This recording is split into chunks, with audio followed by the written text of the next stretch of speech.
कहानी एक छोटे से गांव रामपुर की है, जहां लोग अपनी मेहनत और ईमानदारी से खेती करके अपना जीवन यापन करते थे। इसी गांव में भोला नाम का एक गरीब किसान भी रहता था।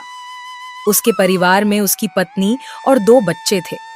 भोला के पास एक छोटा सा खेत था, जिसमें वह रात दिन कड़ी मेहनत करता था। इतनी मेहनत करने के बाद भी भोला की दिन दशा खराब थी, क्योंकि भोला के खेत में इतना अनाज नहीं होता था, जिसके कारण उसके गृहस्थी की हालत खराब थी।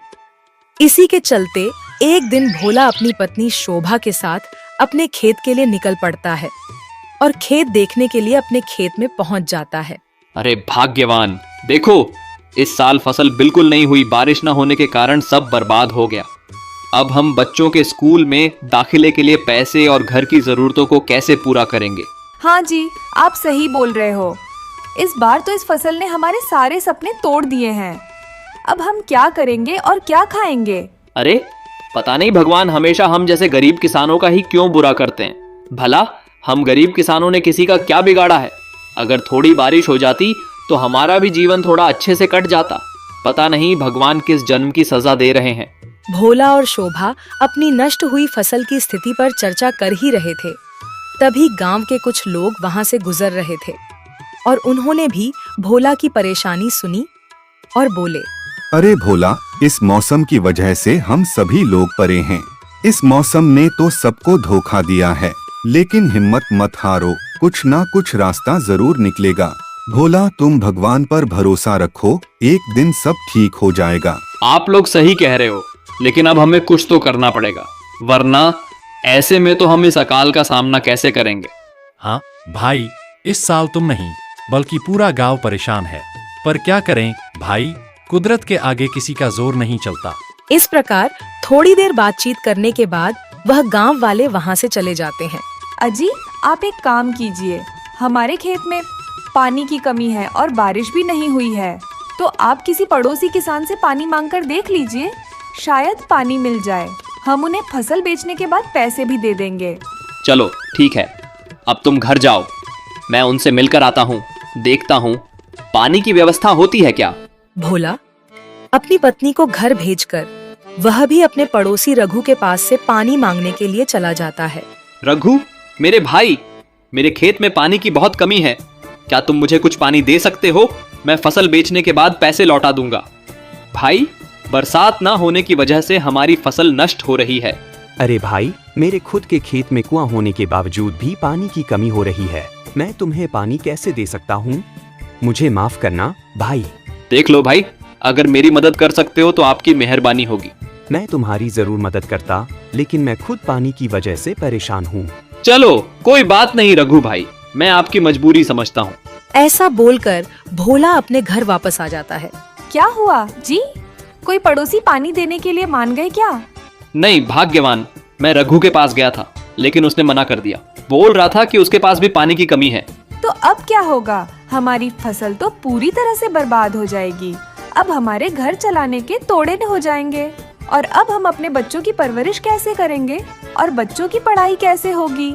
अरे भाग्यवान, तुम चिंता मत करो, मैं कुछ करता हूँ। कोई न कोई रास्ता जरूर मिल जाएगा। भगवान के घर में देर है, अंधेर नहीं। बोल तो आप सही रहे हो, लेकिन मुझे बच्चों के भविष्य की चिंता हो रही है। आप कोई ना कोई रास्ता तो निकालो। ठीक है, मैं कुछ करता हूँ। हम एक काम करते हैं, हम जमींदार से कर्ज लेकर हम भी अपने खेत में कुआं खुदवा लेते हैं, जिससे पानी की समस्या का हल मिल जाएगा। हाँ जी, आपका यह विचार अच्छा है। आप आज ही जमींदार जी से मिलाओ, शायद कोई समाधान मिल जाए। चलो ठीक है भाग्यवान, मैं अभी जाता हूँ और जमींदार जी से बात करता हूँ। ऐसा बोलकर भोला जमींदार के घर चला जाता है और जमींदार के घर पहुंचकर जमींदार से कहता है, सेठ जी, इस साल बारिश न होने की वजह से हमारी फसल खराब हो गई है, इसलिए मैं अपने खेत में कुआं खुदवा रहा हूँ। तो आप मुझे थोड़ा कर्ज दे सकते हो क्या? भोला, मैं तुम्हारी मदद कर सकता हूँ, लेकिन तुम्हें मेरी शर्तें माननी होंगी, तभी मैं तुम्हें कर्ज दे सकता हूँ। हाँ मालिक, बताइए आपकी क्या शर्त है? भोला, मैं तुम्हें ब्याज पर पैसे तो दे दूंगा, लेकिन मुझे टाइम पर पैसा और ब्याज दोनों चाहिए। अगर मंजूर है तो बता। जी सेठ जी, मैं आपकी शर्तें मानने को तैयार हूँ। भोला ने जमींदार से कर्ज लेकर अपने खेत में कुआं बनवाया और पानी की समस्या हल हो गई। फिर भोला ने फसल लगाई और रात दिन कड़ी मेहनत करके अच्छी फसल उगाई। बहुत अच्छी फसल उपज हुई। अरे भाग्यवान, इस बार हमारी फसल बहुत अच्छी उपज हुई है। इस बार हमारी फसल सबसे अच्छी है। अब भगवान ने हमारी सुन ली है। अब हम जमींदार जी का कर्ज भी चुका देंगे। हाँ जी, यह सब तो आपकी मेहनत का खेल है। इस बार आपकी मेहनत रंग लाई है। अब हमारे भी बुरे दिन खत्म हो जाएंगे और हमारे बच्चों की परवरिश भी अच्छे से हो जाएगी। चलो ठीक है भाग्यवान, अब मैं खेतों की ओर चलता हूँ। आज मैं फसल की कटाई शुरू करने वाला हूँ। ठीक है जी, जाइए और शाम को जल्दी आ जाना। ऐसा बोलकर भोला अपने खेत की तरफ जा ही रहा था, तभी अचानक से मौसम में बदलाव आ जाता है और तेज बारिश शुरू हो जाती है। तभी भोला बारिश से बचने के लिए अपने पड़ोसी रामू काका के घर पर चला जाता है।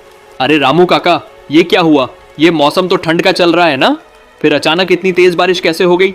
सच में रामू काका, मौसम ने हमें धोखा दे दिया। इस अचानक आई आंधी और बारिश ने सारी फसल बर्बाद कर दी। ऐसे मौसम में किस तरह खेती करेंगे? किसान पूरी तरह से बेबस हो गए हैं। हाँ बेटा, अब तो फसल भी पक गई थी। अब बारिश की कोई जरूरत नहीं थी, लेकिन अब बारिश आने से पकी हुई फसल भी खराब हो गई है। बेटा, किसानों के साथ हमेशा ऐसा ही होता है। थोड़ी देर रामू काका और भोला आपस में बातचीत करते हैं। फिर बारिश रुकने के बाद भोला भी वहां से अपने खेत की ओर चल पड़ता है। खेत में पहुंचकर देखता है कि फसल पूरी तरह बर्बाद हो गई है। बर्बाद फसल को देखकर भोला बहुत ज्यादा उदास हो जाता है। हे भगवान, ये क्या हो गया? सारी तैयार फसल बर्बाद हो गई। ये क्या हो रहा है? जब बारिश चाहिए तब बारिश नहीं होती और जब नहीं चाहिए तब हो जाती है। अब मैं क्या करूं? पिछले साल तो बारिश ना होने की वजह से फसल खराब हो गई और इस साल बारिश होने से पकी फसल खराब हो गई। भोला अपनी किस्मत को कोस ही रहा होता है, तभी वहां पर जमींदार आता है। जमींदार भोला के पास आया और अपना कर्ज वापस मांगने लगा। अरे भोला, तुम्हारा दिया हुआ समय पूरा हो गया है। अब मुझे मेरा पैसा वापस चाहिए। मालिक, मैं अब आपको पैसा कहां से ला कर दूं? मेरी फसल तो पूरी तरह से बर्बाद हो गई है। आप मुझे थोड़ी मोहलत और दीजिए। अरे वह सब मैं नहीं जानता हूँ। मुझे तो मेरे पैसे वापस चाहिए, और वह भी ब्याज सहित। अगर तुमने मेरे पैसे वापस नहीं दिए तो मैं तुम्हारा खेत और घर दोनों जब्त कर लूंगा। मालिक, इस गरीब पर थोड़ी तो रहम करो। मैं आपके पैसे जल्द ही वापस लौटा दूंगा। हम गरीबों की भगवान तो नहीं सुनता, लेकिन आप तो सुन लो। ठीक है, मैं तुम्हें एक मौका और देता हूँ। तुम्हारे पास अब ज्यादा समय नहीं है।